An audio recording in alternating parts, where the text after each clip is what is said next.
வணக்கம். நான் Nedunchezhiyan, டெக்னோக்ராட்ஸ் India college finder, சென்னையிலேருந்து பேசுகிறேன். இப்போ குறிப்பாக பெற்றோர்கள், மாணவர்கள் இந்த தேர்வு பயத்தில் தேர்வு, அதாவது பொதுத் தேர்வு வர்றதுக்கு முன்னாடி, இந்த 12th main exam, 10th main exam வர்றதுக்கு முன்னாடியே 3 மாதத்துக்கு முன்னாடியே எல்லா பேரண்ட்டும் ஒரு பயங்கரமான ஸ்பீடில் ஓடிட்டுருக்காங்க. பேரண்ட் மட்டும் கிடையாது, ஸ்டூடெண்ட்ஸ் அதை விட ஃபாஸ்ட்டாக ஓடுறாங்க. இதில் எங்கே ஓடுறோம் அப்படிங்கிறது தெரியாமலே ஓடிட்டுருக்காங்க. இந்த தேர்வை பற்றிய நிறைய மனசில் குழப்பங்கள், குழந்தைகளோட எண்ணற்ற கேள்விகள், அதுவும் ஃபஸ்ட் டைம் தேர்வு எழுத வரக்கூடிய குழந்தைங்களுக்கு இருக்கக்கூடிய மனநிலைகள், இதெல்லாம் இன்றைக்கி எவ்வாறு கையாள வேண்டும் அப்படிங்கிறத நம்ம இப்போ பார்க்க போகிறோம்.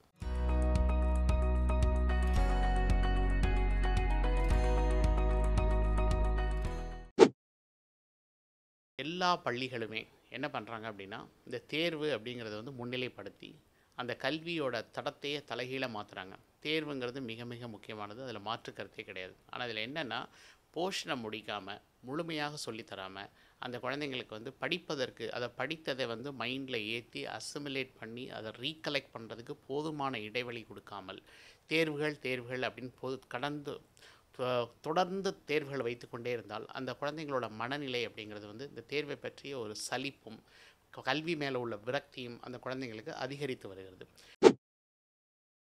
நிறைய தேர்வுகள் வைக்கும்போது இதில் நிறைய பாசிட்டிவ் இருக்குது, நெகட்டிவ் இருக்குது. பாசிட்டிவ் என்ன அப்படின்னா, அந்த தேர்வு எழுதி எழுதி அந்த குழந்தைங்க தேர்வை பற்றி ஒரு ஃபியர் இல்லாமல் போகிற குழந்தைங்களும் இருக்குது. ஆனால் இன்னொரு சைடில் மதிப்பெண்கள் குறைவாக வாங்கினா, இந்த சப்ஜெக்டே எனக்கு வரல, இந்த சப்ஜெக்ட் மேலே எனக்கு ரொம்ப பயமாக இருக்குது அப்படின்னு ஒரு பயத்தையும் உருவாக்குது.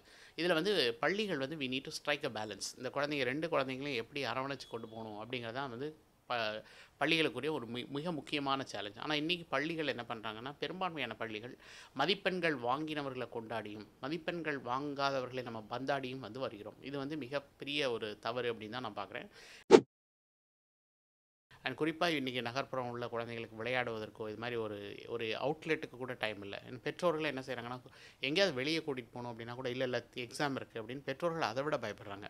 ஆனால் இந்த இடத்துல நம்ம என்ன பண்ணணும் அப்படின்னா, அந்த குழந்தைய நம்ம எப்படி பார்க்கணும் அப்படின்னா, நிறைய ஊக்கப்படுத்தணும், உற்சாகப்படுத்தணும். அந்த குழந்தைங்கள்ட்ட என்ன சொல்லணும் அப்படின்னா, நீங்கள் நல்லா பண்ணுறீங்கம்மா, உங்கள் பெஸ்ட்டை கொடுக்க ட்ரை பண்ணுங்கள், அவுட்கம் பற்றி ஒரி பண்ணாதீங்க அப்படிங்கிறது மிக மிக முக்கியமானது. ஆனால் இந்த குழந்தைங்க நீங்கள் அவங்களோட மனதை நம்ம புரிஞ்சுக்கணும். அது இப்போ தான் ஜஸ்ட் க்ரோ ஆகிற ஸ்டேஜ். வாழ்க்கையில் இன்னும் எத்தனையோ பிரச்சனைகளை பார்க்க வேண்டிய குழந்தைகள். அந்த இடத்துல அவங்கள பக்குவப்படுத்துறதுக்கான இந்த இடத்த நம்ம நல்ல விதமாக அந்த குழந்தைங்களுக்கு கிரியேட் பண்ணி தரணும்.